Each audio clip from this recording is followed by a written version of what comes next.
Lumumba comes back to Leopoldville a prisoner. The former Congo premier, who was captured when he fled inland, no longer wears the tuft of whiskers on his chin that helped to identify him. His arrest provoked several clashes between Lumumba followers and Congolese army troops. But Congo's strongman, Colonel Joseph Mobutu, shown as he watches Lumumba arrive, says he is prepared to put down any uprising. At the same time, the Soviet Union has been demanding Lumumba's release and immediate talks at the United Nations. Mobutu enjoys the sight of Lumumba being tied up more firmly for transfer to the garrison town of Teesville. A soldier tries to stuff into Lumumba's mouth a crumpled speech asserting his claim to power. The former premier shows no emotion. It may be the end of a chapter, but not yet the end of the Congo story.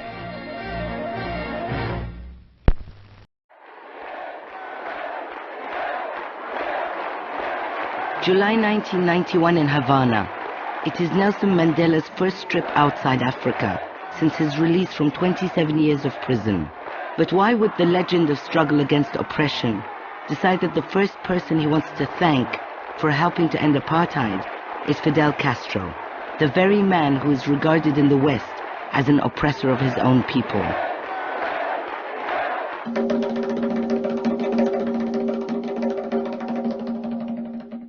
Fidel Castro and 500,000 Cubans took part in the African wars, which ultimately ended colonialism. This little-known story began in 1960, only a year after Cuban revolutionaries triumphed.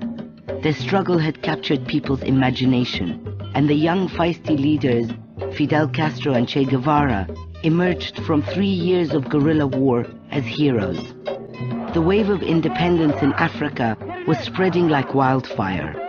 That year alone, 17 African countries gained independence, and 30 others started their revolutionary armed struggle. African revolutionaries were looking to the Cubans as a model for their own independence. Cuba was living proof that David could beat Goliath. La gran humanidad ha dicho basta y ha echado a andar, y su marcha de gigantes ya no se detendrá hasta conquistar la verdadera independencia.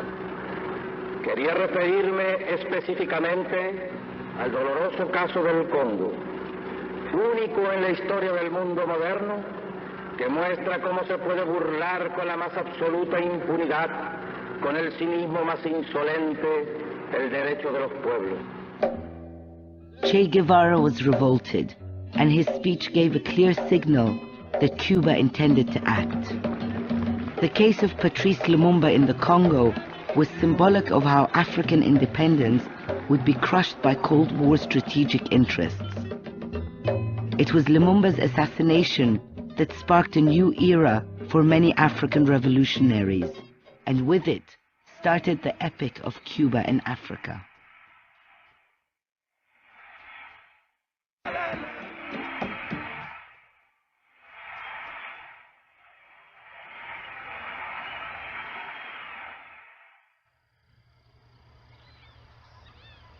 The Congo, one of the largest and richest countries on the continent.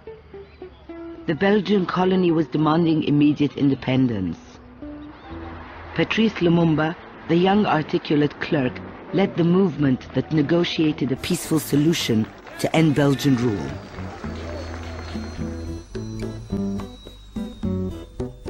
On June 30th, 1960, King Baudouin arrived in Leopoldville, the capital named after his great uncle, to hand over power. Le roi Baudouin était dans une voiture découverte, il saluait la foule, etc. Un Congolais s'est précipité sur la voiture, j'ai vu les gardes du roi dégainer, et tout le monde avait peur, se disait il va tuer le roi. Non, il a simplement sorti l'épée du roi de sa gaine. Et il s'est mis à danser avec cette épée. C'est très symbolique ça. C'est comme s'il lui arrachait le pouvoir. On Independence Day, all the dignitaries assembled in Parliament. King Baudouin was to announce the transfer of power to the new government. Patrice Lumumba had just been elected Prime Minister. but the euphoria of independence did not last long. That same day, Lumumba lit a fire that spread through the entire continent. L'indépendance du Congo constitue l'aboutissement de l'œuvre conçue par le génie du roi Léopold II. Le discours du roi Baudouin, qui nous rappelait comment la Belgique nous a sortis de l'esclavage, comment ils ont lutté pour nous sortir des maladies du sommeil et patati patata. Ça a été un choc. Nous ne nous attendions pas à ce rappel malheureux parce que nous estimions que le roi Baudouin n'avait plus de leçons à nous faire ce jour-là. À ce moment-là, Lumumba se lève, qui n'était pas programmé comme devant parler à ce moment-là. Il se lève et il parle. Il fait un discours très militant. Combattant de l'indépendance, aujourd'hui victorieux, je vous salue au nom du gouvernement congolais. Nous avons connu les ironies, les insultes, les coups que nous devions subir matin, midi et soir, parce que nous étions des nègres. Rappelez-vous comment on traitait le blanc par rapport au noir. Rappelez-vous dans les écoles quelle place nous occupions. Rappelez-vous tout l'apartheid. Alors évidemment, réaction immédiate de toute la délégation belge. D'abord, beaucoup d'agitation pendant que Lumumba parle. Qui oubliera enfin les fusillades où périt tant de nos frères, ceux qui ne voulaient plus se soumettre au régime d'injustice, d'oppression et d'exploitation. C'était mal reçu par les Belges, mais nous avons tout à fait répondu à nos aspirations.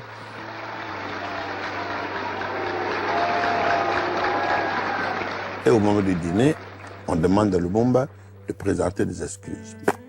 Il ne s'en fait pas.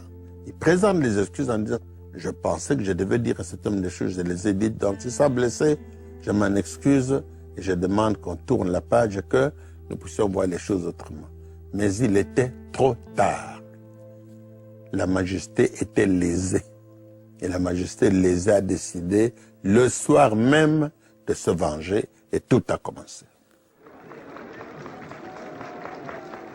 Lumumba wanted to govern independently, but there were only 30 university graduates in the Congo, so it was agreed that for the next 5 years, Belgium would continue to run the important departments of the new state, including the army. The soldiers felt excluded from the newly acquired freedom. Within days, they started a mutiny, which led to the breakdown of the entire country. The troops were roaming the streets, all armed, and it was quite a racial problem. The mutineers were there, and they had matiti, that's bushes on their helmet, which was a sign that they were prepared for action, for combat. I can remember one yelling, "Venez, venez, sale flamand." We were all dirty Flemish. That was some an expression that meant you were really bad, and we're going to kill you. More stories circulated about killing, rape, pillage, etc. It was, if you will, the Iraq of today.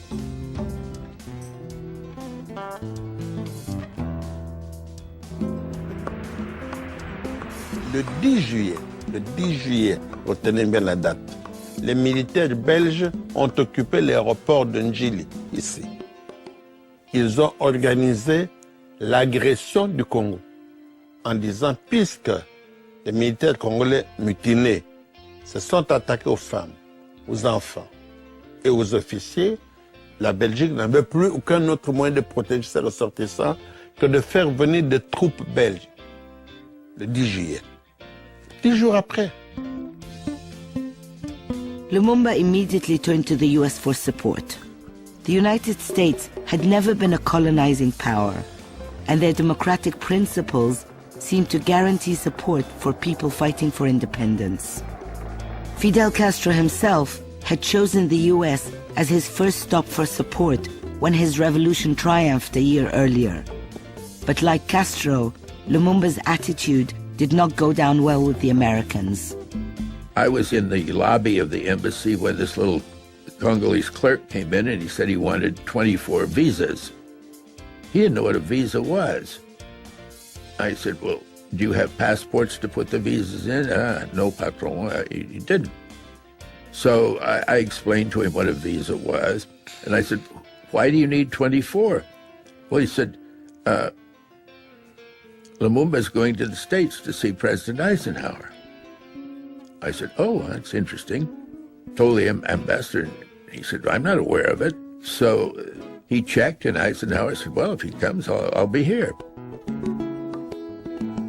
Monsieur le secrétaire d'État, c'est avec un réel plaisir que je me trouve aujourd'hui aux États-Unis, pays de démocratie et de liberté, pour prendre contact avec vous. Lumumba couldn't have made a worse impression on the Secretary of State and his deputy and other people with whom he met there. He threatened, he asked for things, including to have a woman sent around to his room. The visit was not a success, and it was clear that Washington would not come to his rescue. Just as Lumumba was leaving Washington, Cuba announced the nationalization of U.S. companies, and a trade embargo was immediately imposed on the island. Lumumba, like Castro, soon discovered that the Soviet Union was more than happy to help where the U.S. would not. À ce moment-là, Lumumba commet probablement la deuxième erreur.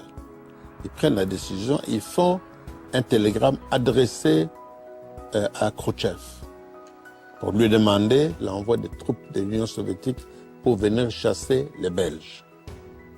Ce télégramme, avant même qu'il ne sorte, est volé au secrétaire de Lumumba par son ancien directeur de cabinet qui s'appelait Kandolo Damien.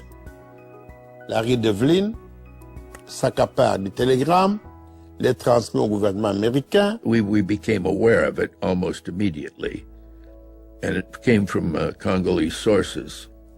That immediately alerted the Americans. I became wide-eyed at that. I said, we have a problem here. He tried to play off the West against the East.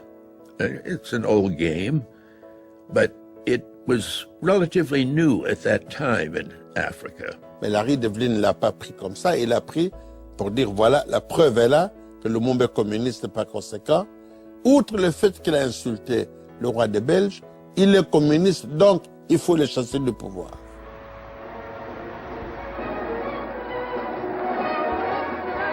The Congo crisis was becoming more than just a local conflict in faraway Africa. The superpowers were taking a particular interest, especially Moscow, that had recently set up a bureau for aiding anti-colonial liberation movements.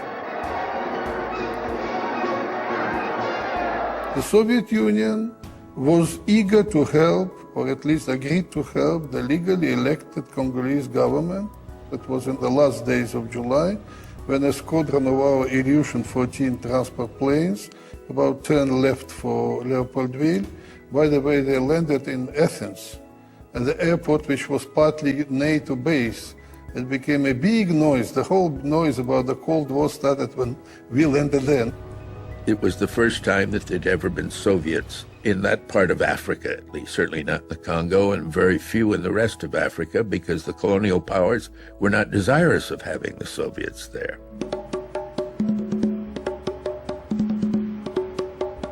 Третий мир в этой войне был полем, так сказать, для охоты. Перевели вам? Полем для охоты. Почему? В Европе границы были забетонированы. Перейти границу означало начать атомную войну, которую никто не хотел. А третий мир, он был как будто без хозяина. Там была возможна свободная охота. Там можно было приобретать влияние. We believed, and I think it's true, that it was an attempt to hold Congo as a base, especially as a base of minerals for the United States, for the West. We should not forget that the first atomic bomb was done of those uranium found in Congo. There were only two countries in the world that supplied cobalt at that time, Soviet Union and the Congo. And cobalt is extremely important for jet engines and all sorts of high technology. And we could not get it from the Soviet Union because it was a security commodity. So Congo was our only source. I suspect that the people in Washington began wondering where are we going to get our cobalt from if the Soviets managed to control that. The United States deplores the unilateral action of the Soviet Union in supplying aircraft and other equipment for military purposes to the Congo. The Soviet action, which seems to be motivated entirely by the Soviet Union's political designs in Africa. I must repeat that the United States takes a most serious view of this action by the Soviet Union. Eisenhower fumed about aggressive Soviet support for his opponents.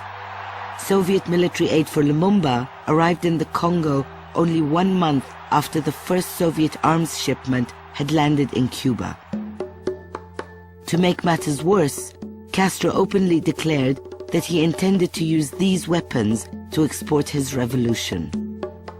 Eisenhower decided to send the CIA into action. I received a message saying that people in Washington were highly concerned about the activities of the Prime Minister, and that they hoped that he would go, it would be a change in the government.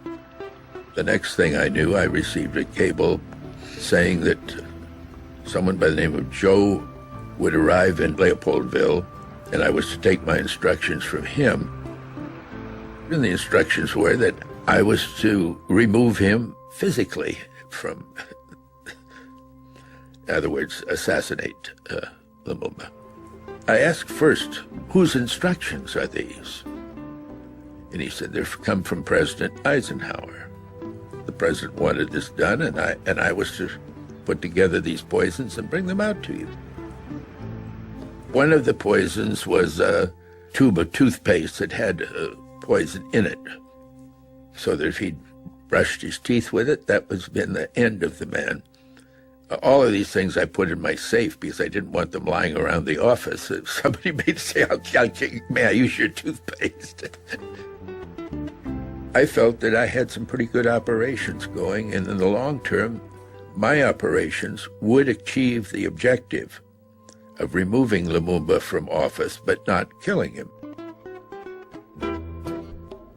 The Congo plunged into utter chaos.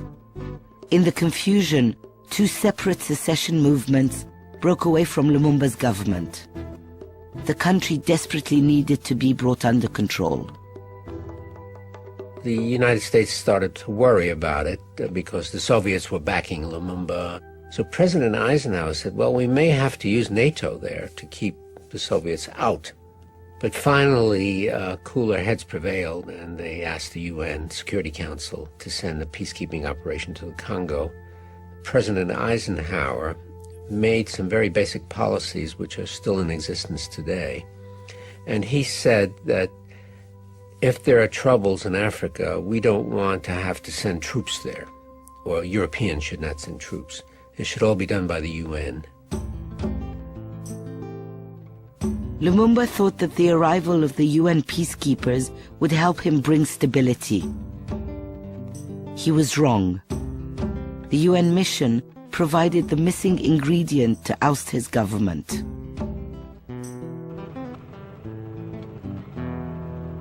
Lumumba had just promoted his personal secretary, Joseph Mobutu, to Army Chief of Staff. Mobutu was to coordinate with the UN troops to stop the country's descent into anarchy. Instead, he turned to Larry Devlin.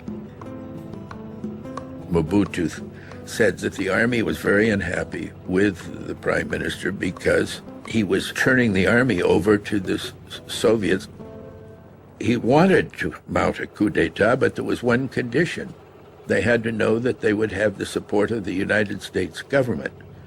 I had tried and failed to achieve by legal means what they wanted, the United States government wanted. So I stood up and shook his hand. Finally, it took me a while to do this, and said, I guarantee you the support of the United States government. And he said the coup will take place within a week, and it did. UN troops were supposed to protect the independence of Congo, but they would not allow the Congolese troops, which were loyal to Lumumba, to operate. The mission of the United Nations troops was misused to topple the regime of the government of Lumumba, or at least not to protect Lumumba. Les troupes des Nations Unies ici vont encercler la résidence du Premier ministre. Sans aucun mandat, sans aucune autorisation, il y a une crise interne, les Nations Unies s'interposent et vont mettre le Premier ministre en résidence surveillée. Lumumba's supporters organized his escape. He was sneaked out of his house, bundled up in the back of a government car. Le bruit s'est répandu que Lumumba était parti de chez lui. On a commencé à le chercher. Mobutu a demandé aux Nations Unies de lui donner les hélicoptères. On l'a poursuivi. On l'a arrêté. On les a mis dans un hélicoptère. On l'a ramené ici, ligoté, comme un vulgaire bandit.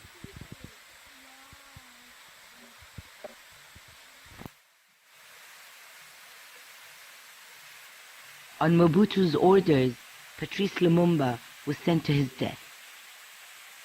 It was barely 6 months since Congo celebrated independence.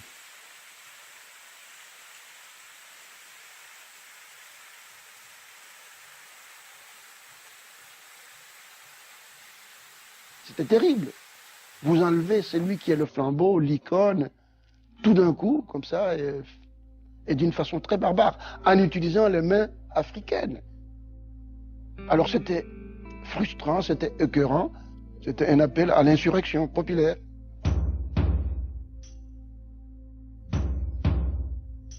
Il faut venger cela.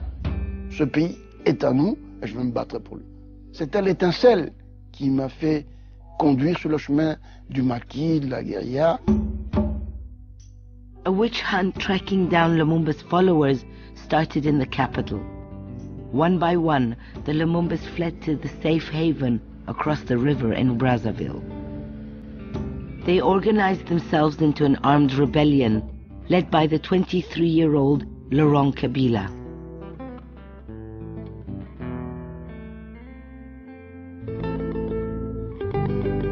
Lumumba's assassination resonated throughout the world. The shock was felt clearly in Cuba, where a large percentage of the population traces its origins back to the Congo.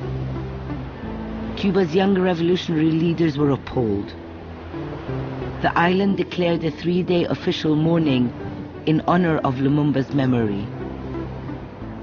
Bajo la bandera de las Naciones Unidas en el Congo fue asesinado Lumumba. Y esas eran las Naciones Unidas que pretendían los norteamericanos que vinieran a inspeccionar nuestro territorio. Esas mismas Naciones Unidas. Cuba shared Africa's revolutionary quest for real independence. What happened to Lumumba could happen anywhere if no action was taken. Fidel Castro decided that Cuba could not stand by idly. So Che Guevara went on a 2-month tour of Africa to assess how they could help local liberation movements.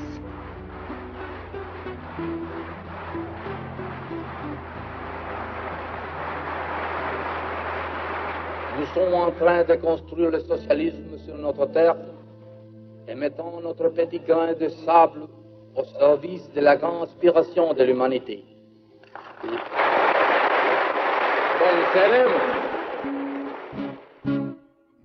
Che's public appearances hid the true objective of his mission. Cuba's future involvement in Africa was formulated at late-night secret meetings with armed liberation movements from different parts of the continent.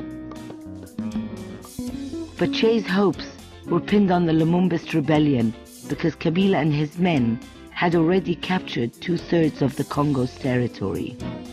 Je suis contacté par l'ambassade de Cuba qu'il y a une haute personnalité cubaine qui vient d'arriver, qui aurait bien voulu avoir contact avec nous pour s'entretenir avec les leaders du mouvement de libération. Je me pointe à l'ambassade de Cuba, je suis en face d'Ernesto Che Guevara. Je me suis pincé moi-même, je dis est-ce que c'est vrai ou je n'en revenais pas. Pero no porque él confiara que el Congo iba a ser la base de la cual iban a irradiar las columnas para independizar el África. Está seguro. Independientemente de la frontera. Dentro de su concepción de la lucha revolucionaria, de lo que Debrey después llamó el foquismo, un foco guerrillero que irradia hacia las columnas, el Che partía de la ubicación del Congo para que fuera el epicentro de la irradiación de la independencia del África por la característica de las nuevas fronteras. Il dit, bon, nous sommes disposés de prêter main forte. Le but, c'est de former les cadres de la révolution contre le néocolonialisme au Congo, où il y a déjà un espace très ample libéré. Tout ce qu'il promet, c'est l'aide de Cuba au mouvement de libération, avec armes, logistique et un encadrement. Pas même de combattants. Cuba had not yet devised a clear strategy of how to help liberation movements. But for Che Guevara, one thing was certain. Revolutionaries of the world had to create 2 or 3 Vietnams to keep their common enemy occupied on several fronts at once. The solidarity of the weak, or as they labeled it, internationalism, was the only means to win an unequal battle. Che returned to Cuba and encouraged Fidel to give logistic support to African revolutions. He argued that Cuba could make a difference there, but he personally wanted to continue working in Latin America. Cuando llega a Cuba, plantea esta convicción de que ya él no era necesario aquí porque ya la revolución cubana estaba consolidada y que él quería irse a otros pueblos. Pero lo primero que plantea es irse para América Latina. Y entonces, cuando se hace una valoración por Fidel y por toda nuestra dirigencia de la revolución, se llega a la conclusión de que todavía América Latina no tenía las condiciones de seguridad para que él fuera para allí. Está impaciente, pero él también la misión de África parecía mucho. Y entonces yo le propongo eso.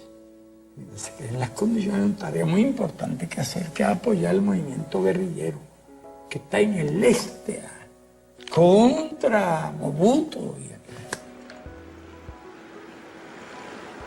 Un buen día, a finales del mes de enero, fui llamado al Estado Mayor del Ejército Central.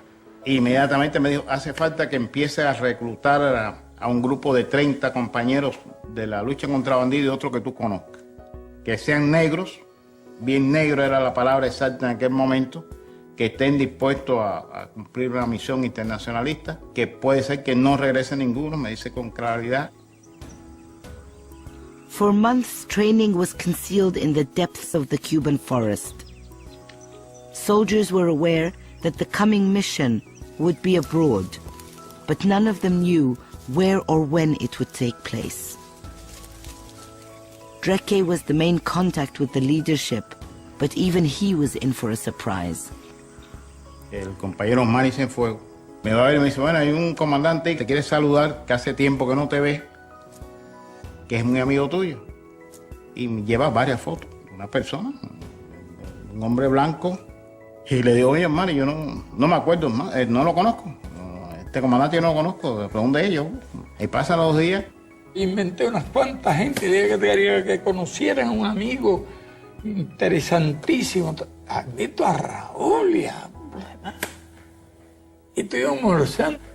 Y veo un señor que está sentado por allá. Dice, mira, este es el comandante Ramón. ¿Tú no lo conoces?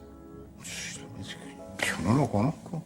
Hasta que el señor interviene y le dice, no chive más, Drey. Y le dice, yo soy el Che. Ha sido una de las sorpresas más grandes que he tenido en mi vida, ¿no? y ninguno lo conoció. Pero si estaba de verdad difícil. Indiscutiblemente fueron muy capaces nuestra gente. Y él va entonces a un lugar de piratería. Tenía una casa y donde se organiza. Él escogió la gente que él quería. Y ahí sí enviamos un buen refuerzo. Fueron alrededor de 150 bien armados y con una experiencia. Eso era vital para la revolución, que nadie conociera que era el Che. El Che, igual que Fidel y Raúl, son de los dirigentes más buscados por los terroristas internacionales, por el imperialismo yanqui, para asesinarlo. Traíamos para acá para la mano. Se empezó a comprar ropa, llevar ropa interior, esto, la maleta. Los trajes se compraban por serie, ¿no? Serie, un montón de trajes, todos eran igual. Además, casi era la misma talla, casi todo. Y era calidad más o menos igual, todo. La maleta, una maleta grandísima y todo eso, pero la maleta iba vacía. Lo que llevaba era 2 camisas y 2 calzoncillos. Porque el traje todo estaba puesto. Entonces, si todos éramos igual, negros, todos vestidos igual, llamaba la atención eso. Che Guevara's disguise was more discreet, and his group of 14 men landed in Tanzania without any prior warning. Che's presence had to remain secret, so his identity was not even divulged to the Lumumbists he had come to help. Kabila était au Caire, on m'appelle, j'étais seul. On m'appelle, voilà, le groupe d'instructeurs cubains est arrivé. À la tête se trouve le commandant Victor Drake, qui est un spécialiste du maquis. J'étais très impressionné. Et je suis devant Che Guevara, déguisé, je ne le reconnais pas. Bueno, el Che se auxilia de un diccionario francés, swahili, para ir ubicando el nombre de cada uno de los compañeros. En el caso mío me pone el uno que es Moya. Y ellos para el primero del uno, y es el más grande, que más manda el uno, tenía que ponerme a mí el Moya. Se pone el 3, Tato, como médico y como traductor. Es decir, para que no hubiese duda de por qué Che, siempre que yo estaba, tenía que estar él. Alors ils me disent, qu'est-ce qu'on fait? Kabila n'est pas là, nous ne pouvons pas traîner ici parce que le service d'espionnage britannique travaille ici. Américain travaille ici. Français travaille ici. Il faut organiser très très très vite la descente vers le front. J'ai fait une communication à Kabila par téléphone, je l'ai appelé au Caire. Il a dit, il faut m'attendre, je viens tout de suite. Moi je dis, je ne peux pas attendre, je peux pas l'attendre. Je vais les amener. The Cubans were taken by motorboat to the Lumumba's Eastern Front on the opposite shore of Lake Tanganyika. En medio de la noche, una noche muy oscura, sin mapa, sin una brújula, y ellos que sabían, y por ahí para allá. Y el barco acá empieza a coger agua, empezamos a botar agua a todo el mundo, ahí a botar agua, porque no sabíamos, no se veía la orilla, y aquí no se va a salvar nadie. Y ellos encendiendo luces en medio de la noche para sacar el agua, y el Che gritando que no enciendan las luces, y nosotros gritando y no nos entendían.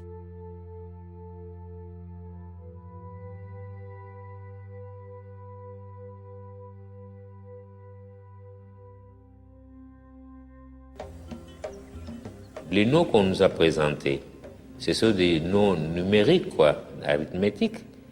Parce qu'ils disaient, voilà, celui-ci c'est le commandant Moya, celui-ci c'est Mbili, celui-ci c'est Tatu.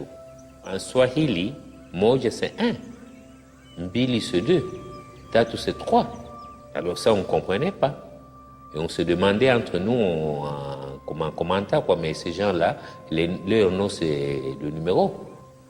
Il y avait 2 blancs. Et Moja, on nous les a présentés que c'est le chef du groupe, qui est le noir. Il disait que là, chez eux, à Cuba, qu'il n'y a pas de racisme.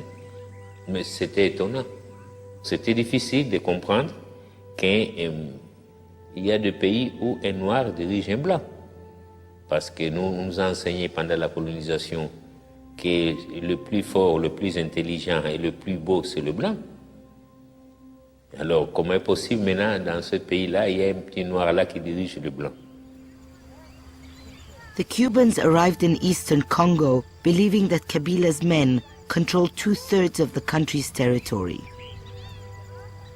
But the situation had changed dramatically since Che had met the Lumumbist leaders a few months earlier. In the meantime, a number of Lumumbists had changed sides. Cleophas Kamitatu was now Mobutu's Minister of Interior, and it was his job to crush the rebellion. Nous avons organisé une opération de récupération du pays en utilisant l'armée, les mercenaires, recrutés. Seule la définition classique de mercenaire, il va au plus offrant. Qui leur a offert? C'est les États-Unis qui ont offert l'argent par Mobutu interposé aux mercenaires pour qu'ils viennent combattre la rébellion. C'est les États-Unis. C'est Larry Devlin qui a dépensé tout l'argent pour empêcher la rébellion de gagner.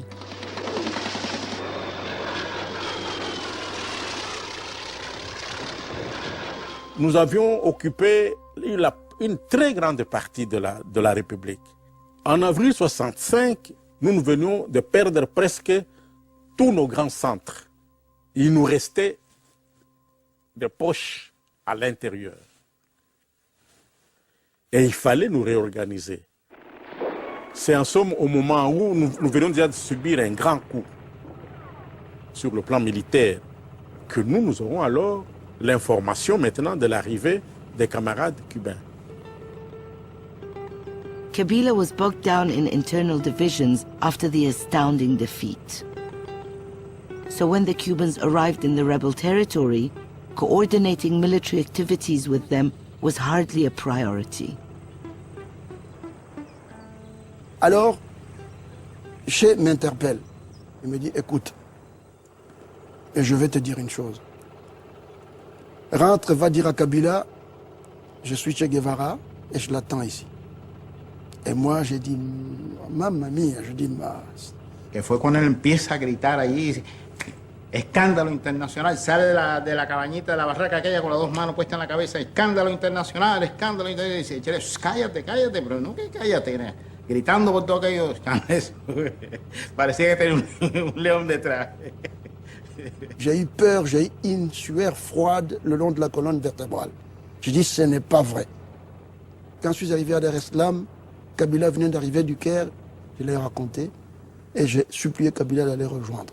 Il a blêmi avec sa face noire, il était cendreux, il n'en revenait pas. C'était une grande responsabilité de cette personnalité, de l'envergure d'Ernest Che Guevara. L'inquiétude, c'était que si ça venait d'être connu par les Américains qu'Ernest Che Guevara est au Congo, que tout allait être déversé sur le Congo. Mais nous étions contents que les camarades soient là. Mais pas lui, pas Che. Che's force was intended as a backup for the guerrillas. But the movement was in disarray, so the Cubans were ordered to wait in the camp until further orders. Very quickly, they realized that there was a huge cultural gap between them and the Africans. Quería enseñar a combatir algo. Se topó con obstáculos muy grandes, le faltaba esa cultura, que es la que yo digo cuando adquirían seguridad, extraordinarios soldados. El movimiento revolucionario africano, aquel movimiento, estaba todo por hacer. La experiencia, la preparación, la instrucción. Y fue una tarea dura. On pouvait dire qu'on n'avait pas de troupes, parce qu'ils s'étaient désorganisés. Nous, normalement, on ne savait pas même pas des armes. On tirait, c'est tout. Cela veut dire que je prenais une arme, je tirais devant, c'est fini. Sans direction de tir, sans une instruction. C'est chargé, tirer devant. Et là même, il fallait aussi avoir peur, parce qu'une balle de ton copain pouvait te prendre si tu n'allais plus devant, comme il ne savait pas la discipline de tir. Había que encarar el fusil, eso fue muy difícil para persuadirlo porque había un hábito, no sé por qué, pero no podían cerrar un ojo. para buscar el ojo directriz, no lo podían hacer. Entonces había que taparle. Para hacer trinchera, teníamos ese problema también, porque nos aducían que la trinchera era un hueco, y que el hueco era para los muertos. Por lo tanto, que ellos no se metían en una trinchera. Communications were difficult, and the Cubans were getting frustrated. In June, shortly before the anniversary of Congo's independence, a messenger arrived with instructions to attack the major enemy garrison at Fort Bandera. That was the turning point. Había que atacar ese día, vamos a atacar, vamos a hacer otra emboscada, vamos a atacar otro lugar con eso y sorprender, dice, no, Bandera, entonces... Che, no le quedó más remedio, desde el punto de vista político, de aceptarla, porque estábamos allí y era una negativa en el único momento que ellos venían a pedir que le hiciéramos algo y decirle que no. A las 5 de la mañana, hora de aquí del país, empezamos a tirotear el cuartel a fuego rasante contra el cuartel. Esa era la señal del ataque. Empezó el ataque, ellos inmediatamente respondieron, fue rapidísimo respondieron. Habían corrido ya la primera sangre, era el primer combate que teníamos y ya habían 4 muertos. Y la actitud que se había producido por parte de los guerrilleros congoleses, por lo que nos informaban los compañeros, no era muy bueno. Eso preocupó a Tato un poco. Él sabía que a partir de ahí le esperaba una situación bastante embarazosa. The defeat at Fort Bandera and the death of 4 Cubans compromised the secrecy that the Cubans had taken so much trouble to maintain. Cuando los compañeros salen de Cuba, a todos se les cambió la ropa. Nadie podía llevar nada que tuviera que ver con Cuba. Y hay un compañero que lleva un calzoncillo que decía hecho en Cuba, que es uno de los compañeros muertos. Lleva un calzoncillo, cuando lo cogen, aparece un calzoncillo hecho en Cuba, aparece la característica, se percatan de que no son africanos. There were rumors that there was a man known as Tatu who was Cuban. Che Guevara had disappeared from Cuba, so could it be? Well, I suggested to Washington this must be the case, and they told me I was out of my mind. Go on, don't waste your time with ideas like that. But we did, is I had some people that were, shall we say, in contact with the rebels, and working with them part of the time and part of the time against them. What we did pictures of Che with beard, without beard, with mustache, no beard, with beard and mustache, Che with glasses, Che without glasses. And we showed them to these people. And one, I don't remember which combination it was, it came up with, that's Tatu. When I concluded it must be Che, that told me that this is a Soviet operation. They don't want to use their own troops, they use surrogates. It was clear that there weren't a great many, but more could come. Clearly they were getting their supplies, guns, ammunition, etc., coming across Lake Tanganyika. We supplied equipment to the Congolese to use, such as boats on the lake, to try and stop this supply chain that was coming. With the reinforcements, Mobutu's mercenaries started bombardments. The lake, which was a lifeline for the rebels, was constantly patrolled. The situation was critical, and Che's presence in the area further complicated the problem. Ils étaient encerclés par l'armée de Mobutu, parce qu'ils commençaient à bombarder. Alors que là, ils n'avaient jamais bombardé ça. Nous avons compris qu'ils veulent mettre le paquet et qu'ils nous ont repérés. Nous considérons qu'il était très dangereux à ce moment-là pour le Che de rester à l'intérieur. Alors nous avons profité de ça pour dire voilà, c'est vraiment pas le moment, ça devient trop dangereux pour le convaincre de quitter momentanément le pays. Il ne voulait pas décrocher, il ne voulait pas partir. J'ai vu même, je dis mais c'est suicidaire. Si cet homme-là meurt ici, quelle responsabilité historique? Oh, il fallait prier Dieu, même s'il n'y avait pas de croyants, même si parmi nous il y avait ceux qui ne croyaient pas tout à fait en Dieu. En tous les cas, il fallait que Che ne tombe pas sur le sol congolais. Parce que si jamais cela pouvait nous arriver, mais on allait avoir sur nos têtes toute la condamnation des révolutionnaires du monde entier. Et nous serions traités de tous les noms. But Che refused to leave. He insisted that the rebels should get organized. However, Che could not ignore the mounting international pressure against foreign troops in the Congo. The African Union met to condemn foreign intervention. Only this time, the African leaders did not just denounce Mobutu's mercenaries. They also criticized Cuba's support for the rebel forces. Nosotros no fuimos ahí a hacer la guerra, nosotros fuimos a ayudar a hacer la guerra. Nosotros no fuimos ni fuimos invasores, ni éramos mercenarios, ni fuimos a hacer la guerra. Nosotros fuimos a ayudar al movimiento de liberación, enseñándole a sus hombres y después incluso combatiendo junto con ellos. Pero si ellos no están dispuestos a combatir. Además, fue una cosa muy dolorosa, ¿no? Esta situación. La gente cuando veníamos pensando todos, ¿qué dirá Fidel? ¿Qué dirá Fidel? Coño, ¿qué dirá el comandante jefe? ¿Qué dirá el comandante jefe? ¿Ya? Porque tenía una confianza absoluta en el triunfo. Fidel. Más, con el comandante que teníamos enfrente, el Che, no había otro mejor. Es Fidel, manda un mensaje al Che. Si hubiera habido que meter unas tropas, voluntarios había aquí, de sobra. Pero realmente que yo no tenía perspectivas. Entonces yo le pedimos que se repliegue. Y aquella gente en aquel fondo, pero entonces también le dijimos, pero bueno, que usted no es de aquí.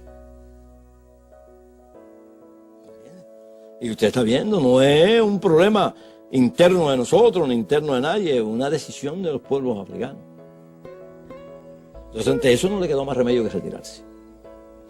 Y ya aceptó irnos. Concretamente, cuando ya nos íbamos, él me dijo, oye, nos vamos a retirar. El perrito que está ahí, no lo deje. Y ese era un perrito chiquitico que él tenía allí. Y entonces, pero yo iba cargado. Entonces, ¿dónde me llevo el perrito? Entonces me lo metí por aquí. Me lo metí aquí por el perrito cuando va ahí, que vamos bajando la loma, que ya nos vamos retirando, ya nos dijo, nos vamos retirando. Hay que tratar de llegar lo más rápidamente posible allí, ¿entiendes? Que vamos a establecer contacto con Changa, que está en el lago, ¿entiendes? Avanzamos. Y entonces el perrito me empieza a lamer. Y entonces aquello yo no lo podía aguantar. Y dije, oiga, voy a tener que botar el perro. Y me dijo, oye, aguanta con el perro ese que llegue hasta el lago.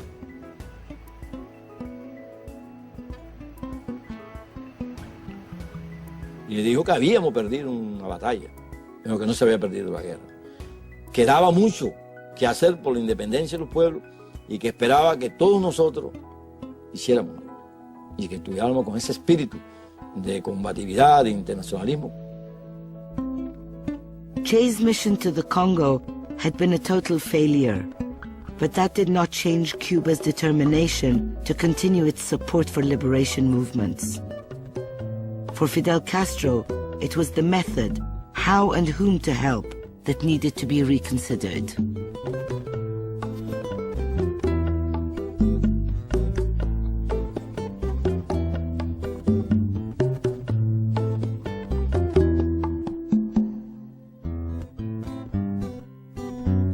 In January of 1966, only 2 months after Che retreated from the Congo, Cuba hosted an unprecedented gathering that included virtually every armed revolutionary movement from the 3 poorest continents.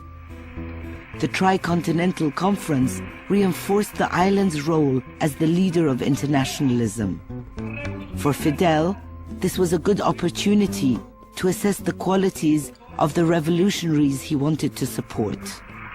It was undoubtedly Amilcar Cabral who stole the limelight. Cabral, only 31 years old, was leading a fierce struggle against the Portuguese Empire in one of Africa's smallest and poorest nations, Guinea-Bissau. Esta conferencia, aquí en Cuba, territorio libre de América, y primer país socialista en el hemisferio occidental es en realidad una grande promesa, una grande esperanza para todos los pueblos que luchan contra el imperialismo. Pero ya había un antecedente de América cuando se había entrevistado en el recorrido que hace el Che por distintos países, que llega a Conakry y tiene la oportunidad de hablar con América. Y el Che dice que uno de los movimientos de liberación más serios que hay en ese momento y de más posibilidad en ese momento es el movimiento de la liberación de la colonia de Guinea-Bissau y Cabo Verde.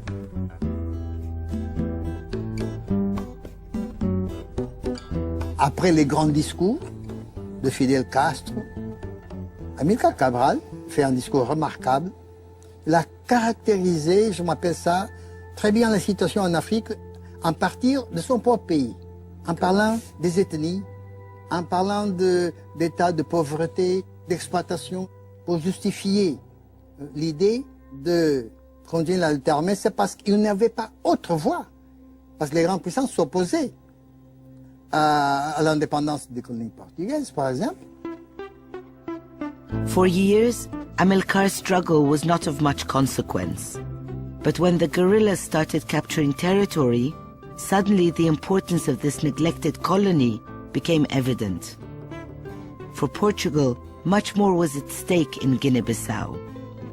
This tiny colony could prove to be the empire's Achilles heel. Y se liberaba Guinea-Bissau, y así se demostró después. Se desprendía la liberación del resto de los países de habla portuguesa que colonizados. Entonces, allí estaba el eslabón más flojo que tenían de la cadena, desde el punto de vista de los portugueses. No podían permitir, tuvieron hasta que hicieron todo el esfuerzo para no permitir que se dejara ninguna de las colonias, y mucho menos Guinea, que iba a ser el ejemplo del resto de las colonias para su liberación. Il n'avait pas beaucoup de richesses. À ce moment-là, la Guinée devait recevoir de l'argent du Portugal. C'était un pays où on faisait l'agriculture, pas plus. L'agriculture arriérée, on faisait la Guinée. Hein?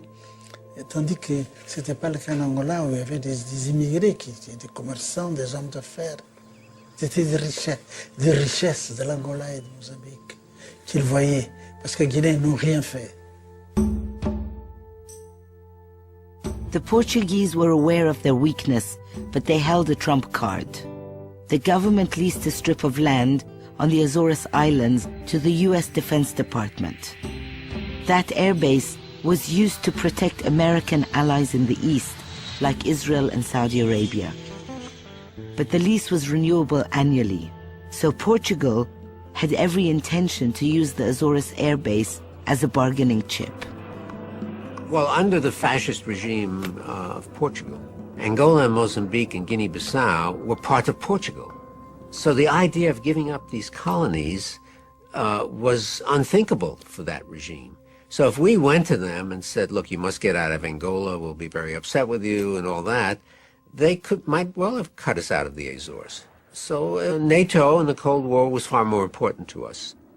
There was a special law about not allowing U.S. arms given to Portugal to use them in Africa, but they did violate it, and we didn't do anything about it. In fact, we did not cut them off, even though we knew it, they were using them. Nous n'avons pas même voulu nous mettre dans cette guerre-là entre l'Est et l'Ouest. Nous n'avons pas voulu, non. Mais malgré que beaucoup de gens disaient qu'ils sont des communistes, beaucoup de gens disaient ça, mais ils n'avaient pas de preuves. Comme disait Amilcar, nous étions des nationalistes africains, sans option idéologique.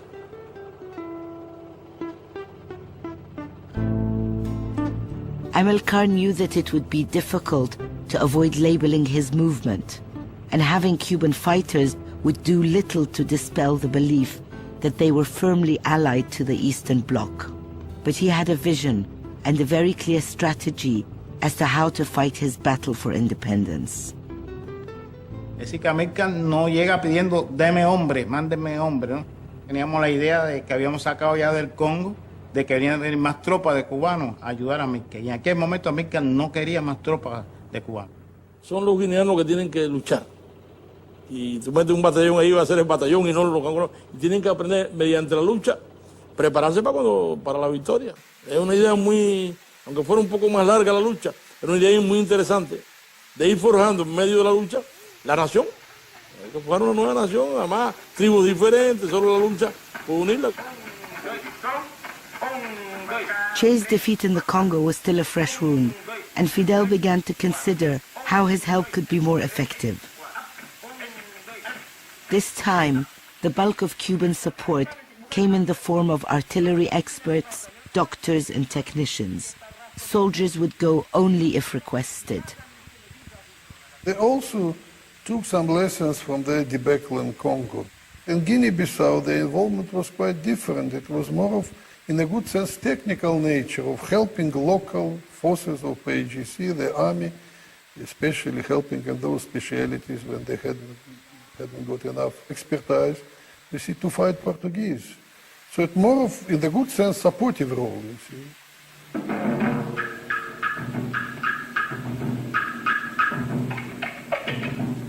Amilcar had no illusions about his capacity to defeat the mighty Portuguese Empire. He wanted to wear them down in order to get them to the negotiating table.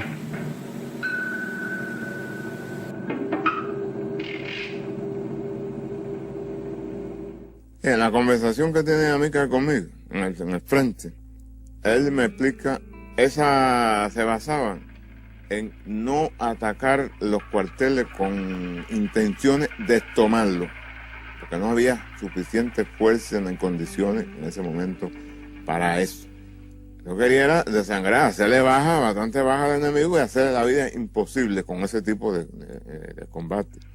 Hasta que se le haría la vida imposible en los cuarteles.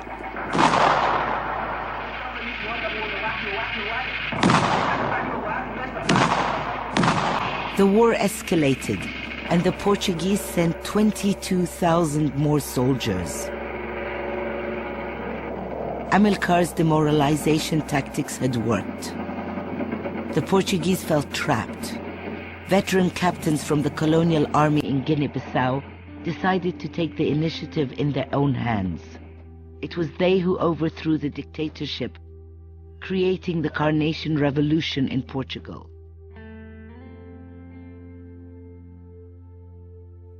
And within months, the Portuguese colonial empire crumbled like a house of cards.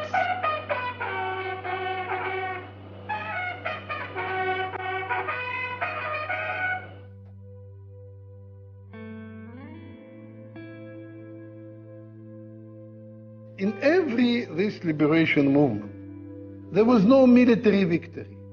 Never. And they did not destroy the colonial machine, but they created, even vis-à-vis Algeria and France for that matter, they created such a situation that before getting victory, they force the enemy to retreat, to come to some compromise. Usually it's in the form, it's compromise. In the essence, it's the victory of the liberation force. That's exactly happened in each and every country. The Portuguese army left Guinea-Bissau in October 1974. Ils ont partagé le monde, rien ne m'étonne, rien ne m'étonne, rien ne m'étonne. Ils ont partagé le monde, rien ne m'étonne, rien ne m'étonne, rien ne m'étonne. Si tu me laisses la Tchétchénie, moi je te laisse l'Arménie. Si tu me laisses l'Afghanistan, moi je te laisse le Pakistan. Si tu ne quittes pas Haïti, moi je t'embarque pour Bangui. Si tu m'aides à bombarder l'Irak, moi je t'arrange le Kurdistan. Ils ont partagé le monde, rien ne m'étonne, rien ne m'étonne, rien ne m'étonne. Ils ont partagé le monde, aïe aïe aïe, rien ne m'étonne, rien ne m'étonne, rien ne m'étonne.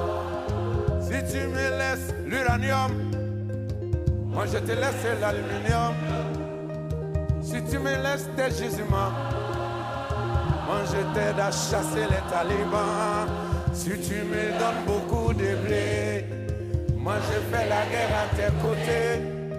Si tu me laisses extraire ton or, moi je t'aide à mettre le général dehors. Ils ont partagé le monde, rien ne m'étonne, rien ne m'étonne, rien ne m'étonne.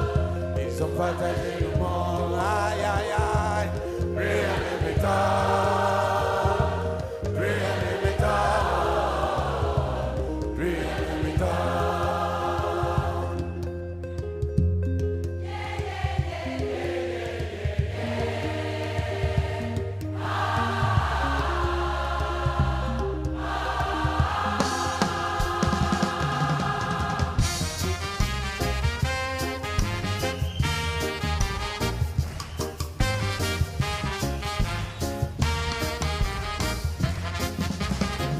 Ils ont partagé Africa sans nous consulter. Ils s'étonnent que nous soyons désunis. Une partie de l'Empire mandin se trouva chez les Wallachs. Une partie de l'Empire aussi se trouva dans le Ghana. Une partie de l'Empire Soussou se trouva dans l'Empire mandin. Une partie de l'Empire mandin se trouva chez les Mossi. Ils ont partagé ma